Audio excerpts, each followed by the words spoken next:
आज काशी शब्दोत्सव के इस विशेष अवसर पर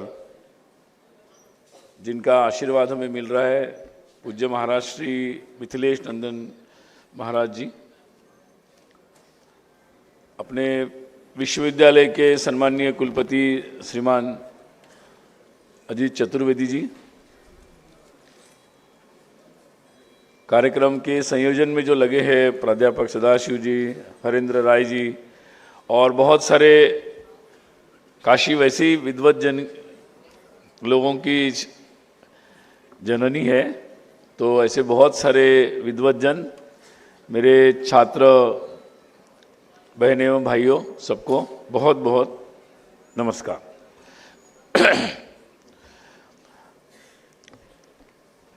आप सब लोगों ने काशी शब्दोत्सव से जो रिश्ता जोड़ा है वो अद्भुत है और उसी कारण से मुझे लगता है कि आयोजकों का भी उत्साह बढ़ता चला जा रहा है और लगातार अब तीसरी बार काशी शब्दोत्सव यहाँ पर आयोजित हो रहा है। पंडित मदन मोहन मालवीय जी की कर्मभूमि है ये, और उन्होंने आधुनिक समय में जब पूरे दुनिया में ब्रिटिशों का राज बहुत सारे हिस्सों पर चलता था, पूरे दुनिया में एक नए प्रकार के विचारों का उद्भव हो रहा था, और हमारे जैसे देश में जहां ज्ञान की एक अविरल सी धारा है, वहां पर भी उसके सारे अनुभवों को नकार कर बलपूर्वक एक नई व्यवस्था को लागू करने का एक प्रयास हो रहा था। इस देश की पूरी सांस्कृतिक धारा को ही मोड़ने का प्रयास हो रहा था। ऐसे और देश राजनीतिक दृष्टि से परतंत्र था, आर्थिक दृष्टि से उतना सबल नहीं था, और उसी समय पंडित मदन मालवीय जी ने एक पहल की और उन्होंने इसके लिए एक उचित स्थान चुना, जिसका जो हमारी सांस्कृतिक और ज्ञान की नगरी है, काशी, वाराणसी, बनारस, उसको उन्होंने चयन किया और सरकार की कृपा पर नहीं, लोगों के सहयोग से, जिसको आजकल क्राउड फंडिंग वगैरह बोलते हैं, तो उस जमाने में उन्होंने दुनिया का बहुत बड़ा क्राउड फंडिंग किया और लोगों से धन एकत्रित करते करते उन्होंने फिर से यहाँ इसी काशी में उस आधुनिकता और हमारी जो ज्ञान की परंपरा है उसमें आधुनिकता का समावेश करते हुए, यानी क्योंकि भारत की परंपरा है कि हर समय नई बातें आएगी, वो पुरानी और नई बातें अलग अलग नहीं होगी। पुराने तत्वों के साथ नई बातों का मेल जोड़कर मानव की संस्कृति के लिए एक आधुनिक बात को तैयार प्रस्तुत करना है। ये जो भारत की परंपरा रही, उस परंपरा के अनुसार उन्होंने भारत के तब तक के सारे ज्ञान को जोड़कर, जो आधुनिक ज्ञान दुनिया के किसी भी कोने से आ रहा है, उसको एक तरीके से, आजकल बात चल रही है सिनर्जी की, सिंक्रोनाइजेशन की, नए शब्दों का जन्म हो रहा है, वो उन्होंने काशी हिंदू विश्वविद्यालय के बनाते समय ही उन्होंने इसका मेल कराया। और मुझे लगता है कि उसके पश्चात पूरे देश में राष्ट्रीय शिक्षा का जो आंदोलन चल रहा था, उस राष्ट्रीय शिक्षा आंदोलन को एक बल मिला। देश के कई हिस्सों में, मैं महाराष्ट्र से आता हूं, पुणे में, नागपुर में राष्ट्रीय विद्यालय और उसके आधारित ऐसे महाविद्यालय और बनाए गए। अभी संघ की शताब्दी चल रही है, संघ के जो संस्थापक थे उनको भी ऐसे एक डॉक्टर हेडगेवार, उनको भी नील सिटी विद्यालय, अंग्रेजों के जमाने में उस विद्यालय से उनको निकाल दिया गया था वंदे मातरम कहने पर। फिर उनकी भी शिक्षा हुई, वो राष्ट्रीय विद्यालय यवतमाल में हुई। वो जो कोलकाता गए वो नेशनल मेडिकल कॉलेज था, उसका मतलब ये था कि भारत के लोगों ने अपने ज्ञान जो दुनिया भर में नया प्रस्तुत हो रहा है उसको स्वीकार करना, उसको एडॉप्ट करना, लेकिन अपने ज्ञान की धारा के साथ जोड़ के उसको लेना, उसको छोड़कर नहीं। तो ये जो मेल यहां से प्रारंभ हुआ और उसने पूरे देश में, आज अगर हम भारतीय ज्ञान की बात कर रहे हैं और वो भारतीय ज्ञान अगर कहीं आज हमें सुरक्षित दिखता है, मिलता है, तो उसका कारण ये जो एक आंदोलन यहां पर प्रारंभ हुआ और जिसके चलते फिर उसके परिणाम स्वरूप देश भर में इससे लोग प्रेरित हुए और कठिनतम परिस्थिति में लोगों ने नई विषयों को सीखते सीखते पुराने ज्ञान को भी संरक्षित करने का, रखने का, उसकी साधना को, आराधना को जारी रखने का जो कार्य था वो चलता रहा। इसके परिणाम स्वरूप अगर हम ये बात नहीं होती तो समझ सकते हैं कि देश में ये जो एक षड्यंत्र था इस ज्ञान को पूरी तरह विलुप्त करने का, तो एक तरीके से कहते हैं कि जिस सरस्वती को वो लोग लुप्त करना चाहते हैं उसका पुनरागमन इस माध्यम से हुआ और आज भी हम उससे लाभान्वित हैं। और इसीलिए ये काशी हिंदू विश्वविद्यालय ये उस परंपरा का एक वाहक है। और इस अर्थ से आज के समय में जब भारत एक आर्थिक प्रगति की राह पर जा रहा है, दुनिया में बहुत सारे ऐसे देश हैं, पिछले 300 वर्षों में बहुत सारे नए तकनीक आए। आज हम लोग आर्टिफिशियल इंटेलिजेंस के जमाने तक पहुंच गए। 300 वर्षों में बहुत सारे नए तकनीक आए, मशीन आई, ऑटोमेशन आया, बहुत सारी बातें आई। और इन 300 वर्षों में, 400 वर्षों में धीरे धीरे पूरे दुनिया में ये बात होती चली गई कि लोगों ने अपनी रोजमर्रा का अपना जीवन, अपनी सभ्यता, अपनी संस्कृति, अपने परिवार, अपने रिश्ते, अपनी जीने की पद्धति, पर्यावरण को, निसर्ग को अपने देखने की दृष्टि, बहुत सारी अपने रिश्ते, बहुत सारी बातों से लोग समझौता करते चले गए और ये कह के चलते चले गए कि जमाना आ गया है, अब मशीनें आ गई है, नया टेक्नोलॉजी आ गया, नया विज्ञान आ गया, नई टेक्नोलॉजी और विज्ञान और उसके आधारित फिर बाजार भी शुरू हुए। अब तकनीक के कारण बाजार शुरू हो रहा है या बाजार की आवश्यकता या स्ट्रैटेजी के कारण या कॉन्स्पिरेसी के कारण नई टेक्नोलॉजी भी जन्म लेने लगी है। और दुनिया के बहुत सारे लोगों ने, क्योंकि नई तकनीक आती है तो वो नई सुविधा लेकर आती है और मनुष्य के जीवन में तो ये लगातार हुआ है हमारे दुनिया भर के सिविलाइजेशंस में, क्योंकि मनुष्य का ये स्वभाव है कि वो निरंतर नई खोज करता है ताकि जीवन और ज्यादा सहज और सुलभ हो जाए। यानी हम स्टोन एज से शुरू करेंगे, अश्म युग से, तो धीरे धीरे हमारी खाने की पद्धति, आने जाने के साधन, हमारे रोज के हमारे घरों की व्यवस्था, बहुत सारी हमारे तंत्र, हमारी राजनीतिक व्यवस्था, प्रशासन व्यवस्था, हर बात में हम लोग सुधार करते जाते हैं। हमारे भारत में नहीं, पूरे दुनिया में हर जगह मानव करता है।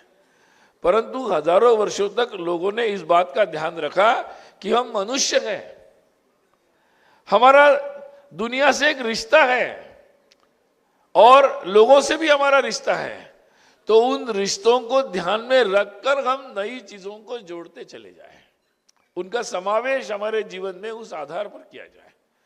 परंतु पिछले 300-400 वर्षों में हम देखते हैं कि इस बात को बिल्कुल अनदेखा किया गया है और जिसके परिणाम स्वरूप निश्चित रूप से ये तो होना ही था कि हमारे जीवन की सुविधाएं नई नई हमारी खोज के कारण अच्छी होनी थी और वो होने में कोई बुराई नहीं है, वो होना ही चाहिए था और वो हुआ भी है। परंतु ये उसकी कीमत क्या होनी चाहिए या उस बात के लिए उसका मार्गदर्शक या उसका ड्राइविंग सीट में कौन होना चाहिए? क्या ड्राइविंग सीट में टेक्नोलॉजी या बाजार होंगे या ड्राइविंग सीट में उसका चालकत्व मनुष्य के पास होगा जो मनुष्य संस्कृति और संस्कार के साथ चलेगा? यह बड़ा महत्व का प्रश्न है और इसीलिए मनुष्य, एक सुसंस्कृत मनुष्य तकनीकी का चयन करेगा या तकनीकी और बाजार मनुष्य ने कैसा जीना चाहिए इसका निर्धारण करेंगे। ये बड़ा महत्वपूर्ण प्रश्न आज दुनिया के सामने है, हमारे भी सामने है। अगर ये विचार पुराना है और इसकी कोई प्रासंगिकता नहीं है तो आज के समय में जहां हम एआई के जमाने में पहुंच गए, आधुनिक से आधुनिक और सबसे समृद्ध देशों ने भी हमारे भारत के सबसे पुराने योग को बिल्कुल ले लिया, जैसे उनके जीवन की सबसे महत्वपूर्ण ऐसी कोई खोज हो गई है जिससे उनको शांति मिलेगी, सुख मिलेगा, चैन मिलेगा, जो उतनी सारी विकास के स्थान पर या समृद्धता के स्थान पर भी उनको नहीं प्राप्त हो रहा था। और इसीलिए जमाना कौन सी भी सदी आ जाए, ये बातें बहुत महत्वपूर्ण होगी। और इसीलिए ये इस समय, जब पिछले 300-400 वर्षों में भारत की परिस्थिति ऐसी थी, हम विदेशी दास्तां में थे, शायद उन नीति निर्धारकों में हमारी भूमिका बहुत ही सीमित थी और हमारी जितनी भी ज्ञान की शाखाएं थी वो भी बिखरती चली जा रही थी, क्योंकि उसके जो साधन थे, उसके जो स्रोत थे, वो एक तरीके से कुंठित हो गए थे।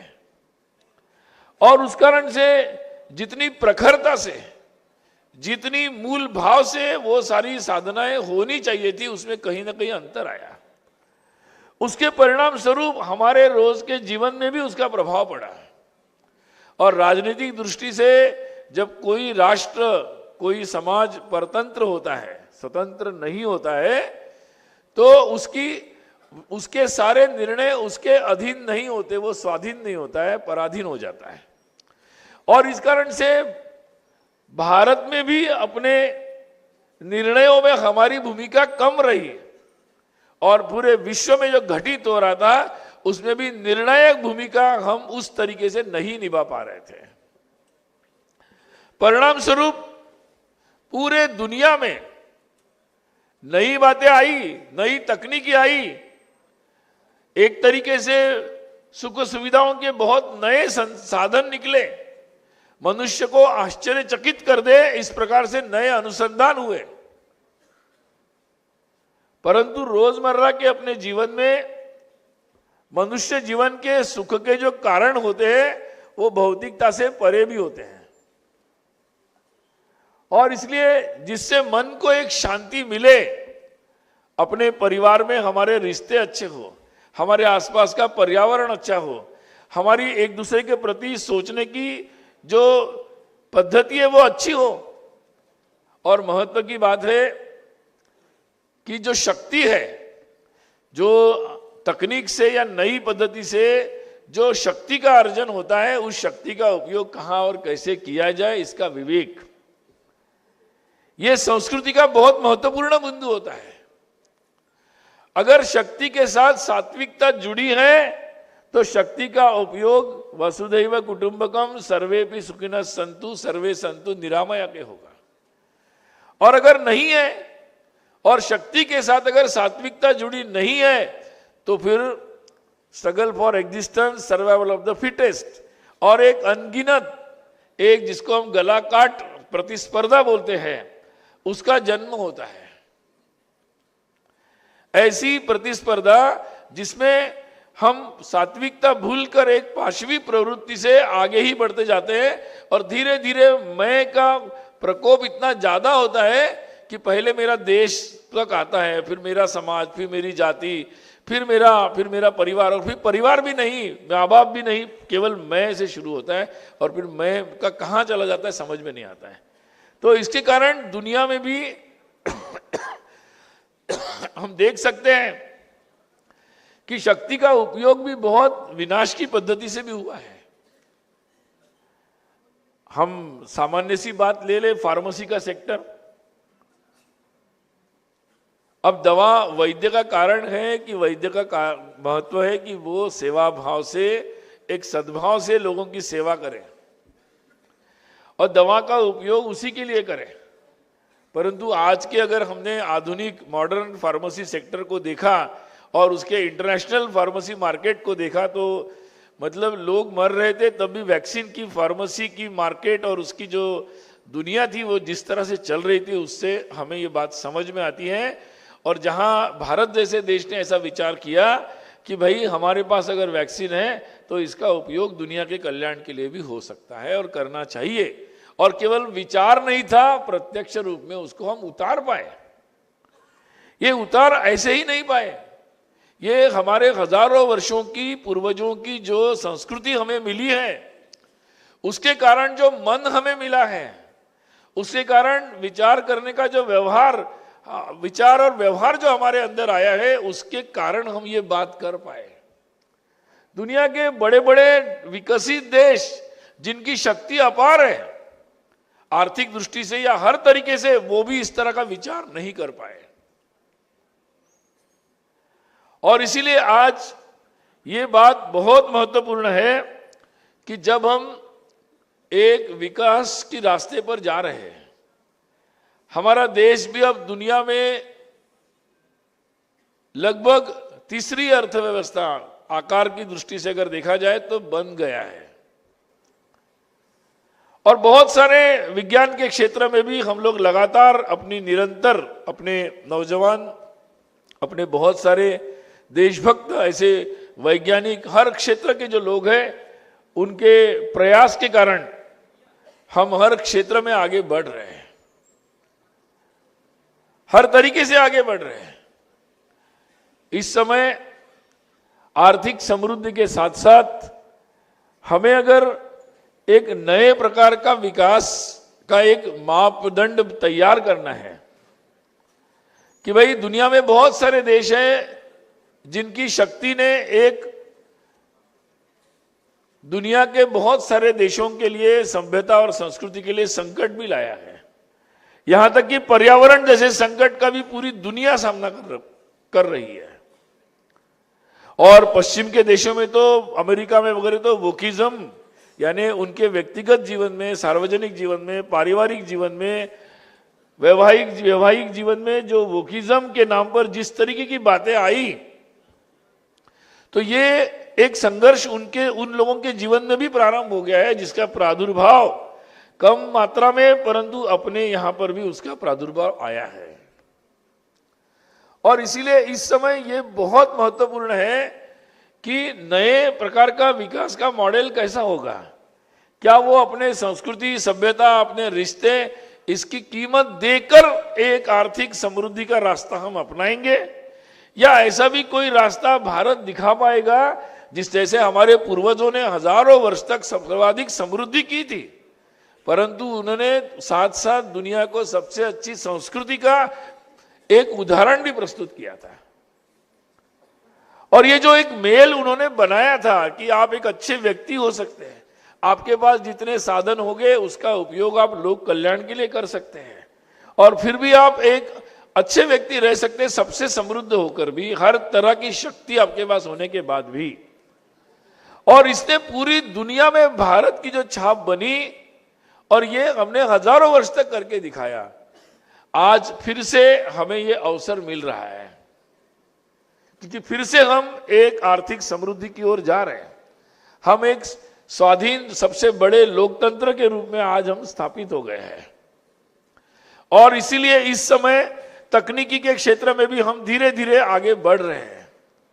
अभी बहुत सारे नए तकनीक है जिसमें हमें और बहुत ज्यादा पहल करनी है, लेकिन अब रास्ता बना है, अब उस रास्ते पर चलना हमारा प्रारंभ हो गया है। धीरे धीरे उसमें भी गति मिलेगी। हमारे सम्माननीय कुलपति खुद टेक्नोलॉजी क्षेत्र के हैं, वो ज्यादा इस पर और अच्छे से बता पाएंगे। तो इस समय ये बात मुझे लगता है विचारणीय है कि हमारा ये विकास का रास्ता कैसा होगा।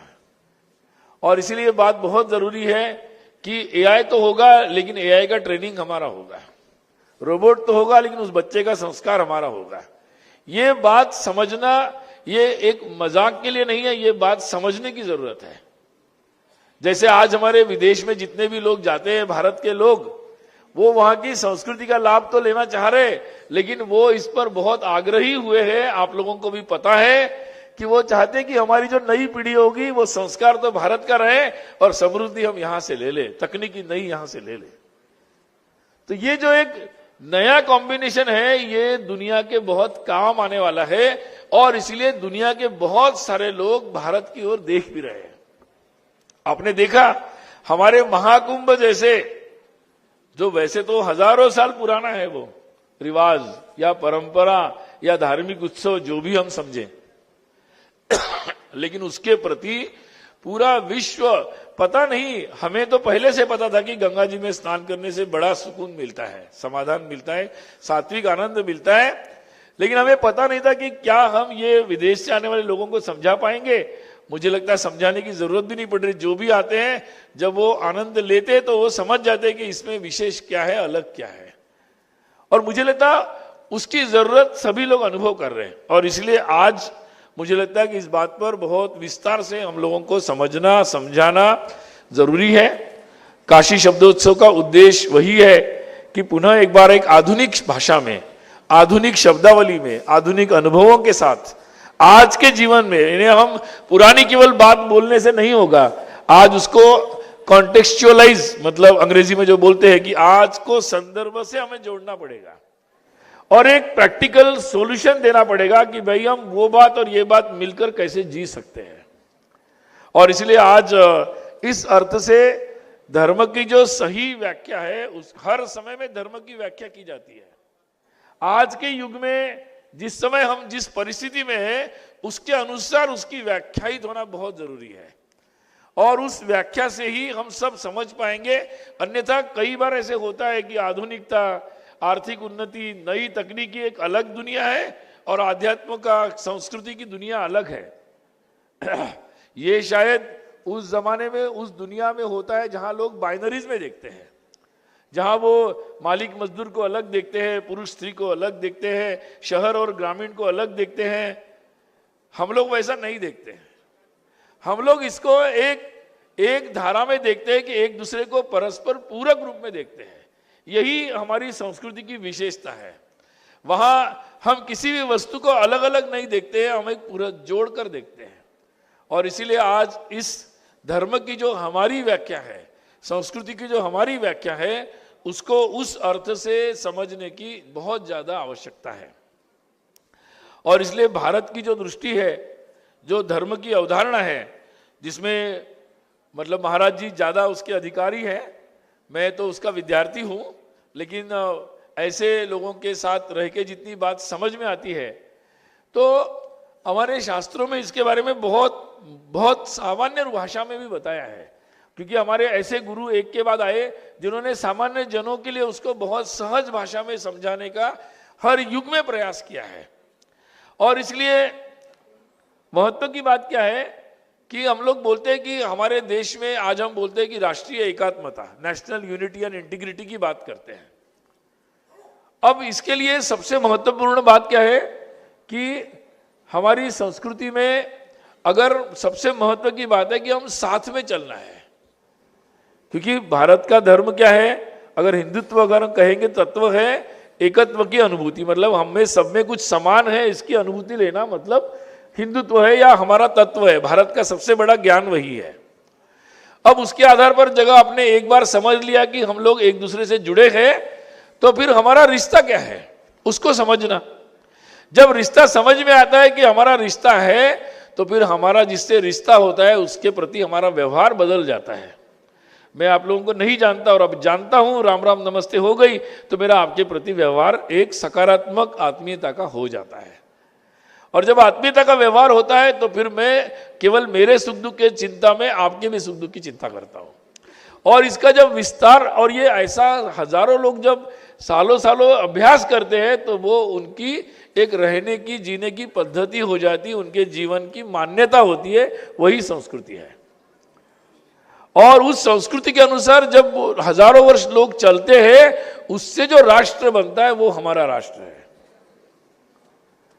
और उस कारण से हमारा राष्ट्र का मूल है कि साथ चलना। अगर साथ चलना है, और साथ चलने की पद्धति, संस्कृति, मतलब हमारी भारतीय संस्कृति है। अगर उससे जहां भी हम दूर जाते हैं, आजकल भारत में चुनाव बहुत होते हैं, अभी भी हुआ चुनाव होते तो लोग पता नहीं क्या क्या बात करते हैं। ऐसा लगता है कि हम एक ही देश के हैं क्या, या अलग अलग हैं। हम एक दूसरे के दुश्मन है या साथी है, ऐसा प्रश्न सामने आता है। ऐसी ऐसी बातें होती हैं। तो भारत की संस्कृति का मतलब होता है साथ में चलना। हमारे विचार अलग अलग होंगे, हमारे मतभेद हो सकते हैं, परंतु हमारा मनभेद नहीं होना चाहिए।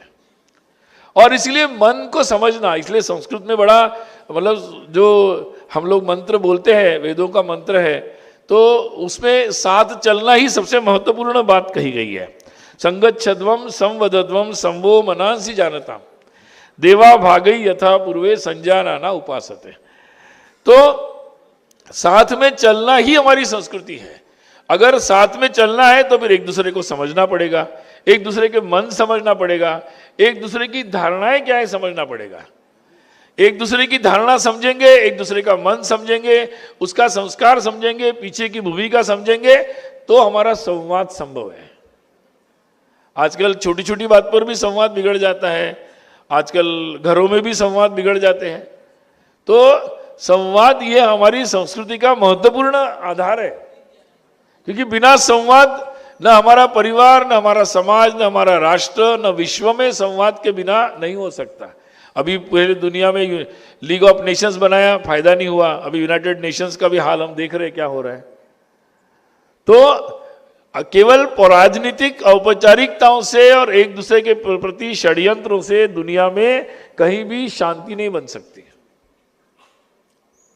पॉलिटिक्स तो हो सकता है, एक दूसरे के एक यूनो से पेट कभी किसी का भर नहीं पाएगा, क्योंकि उसका आधार ही गलत है,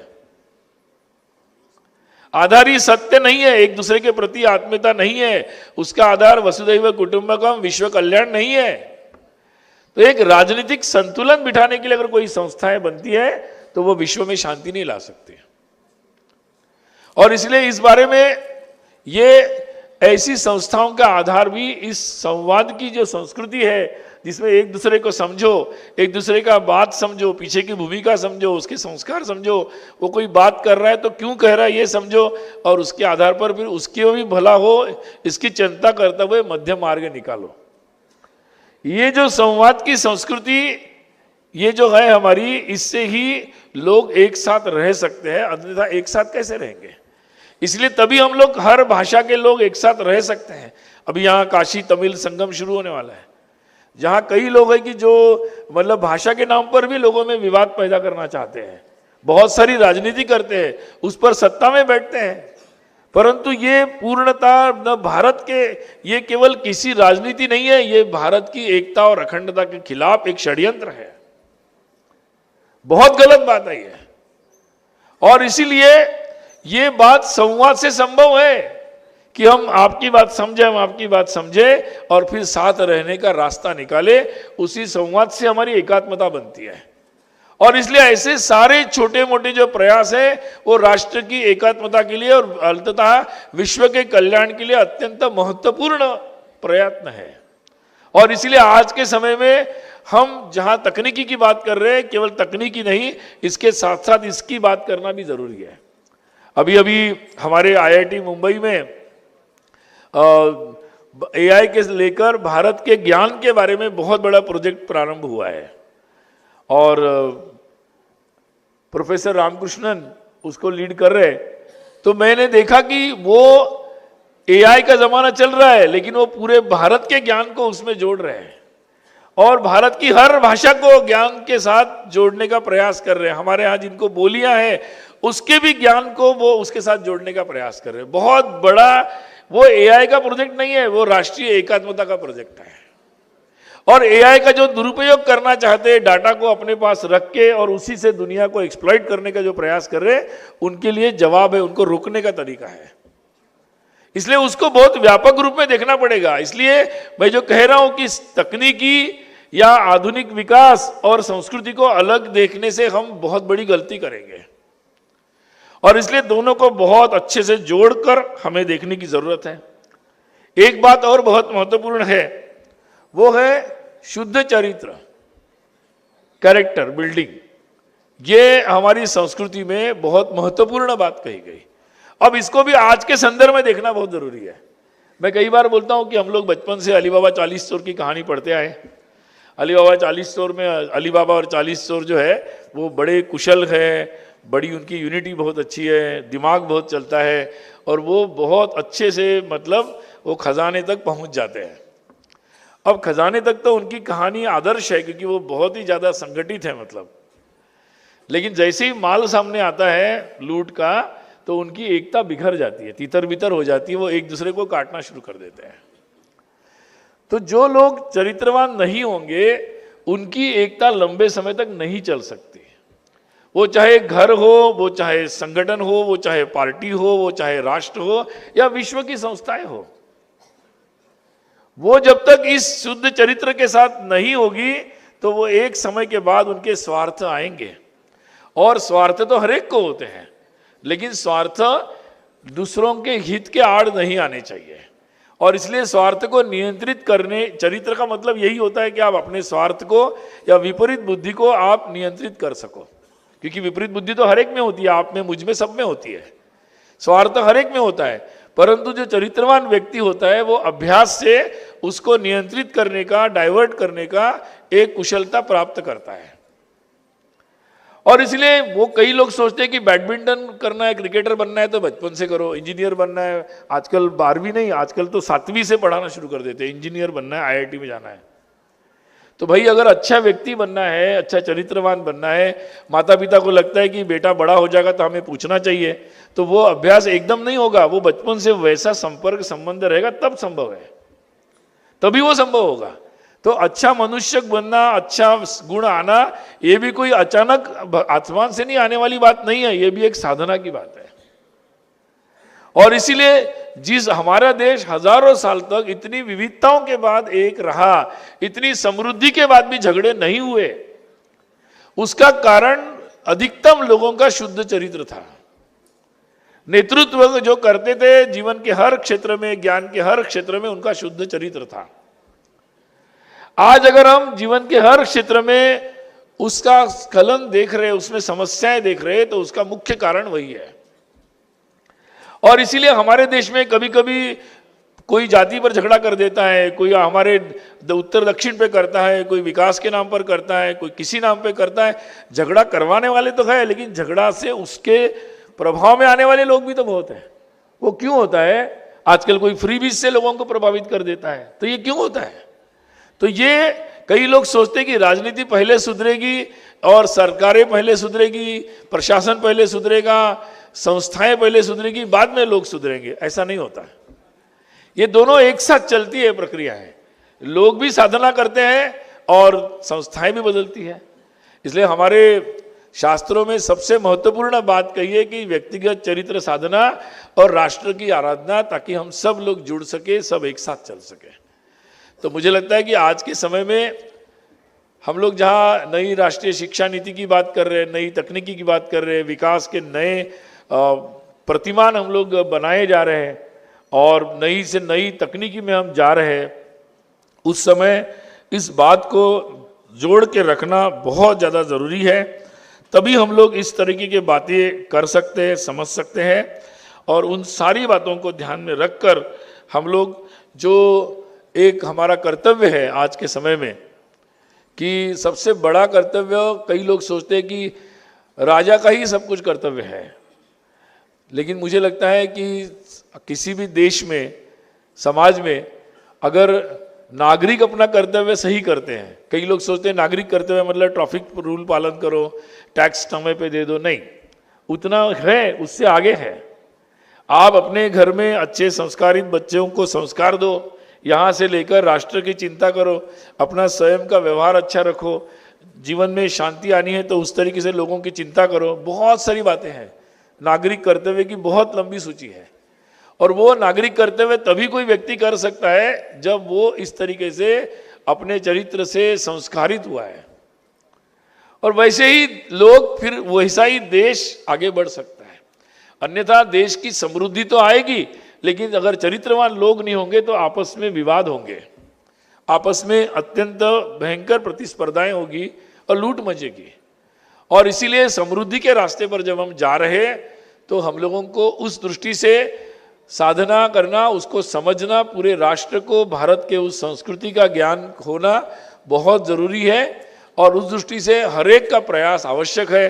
इस दृष्टि से ये काशी का शरदोत्सव जो है वो हम सब लोगों को एक अच्छे तरीके से मार्गदर्शन करेगा। यहाँ जितने विद्वान आ रहे हैं उन सब के मंथन से बहुत सारी नई बातें निकलेगी और मुझे विश्वास है कि धीरे धीरे ये जो एक नई साधना काशी में आप लोगों ने प्रारंभ की है उसका काशी के साथ साथ पूरे विश्व को, पूरे भारत को इसका ये सभी लोग लाभान्वित होंगे और उस दृष्टि से आपका ये सारा कार्यक्रम सफल हो, इसके लिए मैं पुनः सभी को बहुत सारी शुभकामनाएं।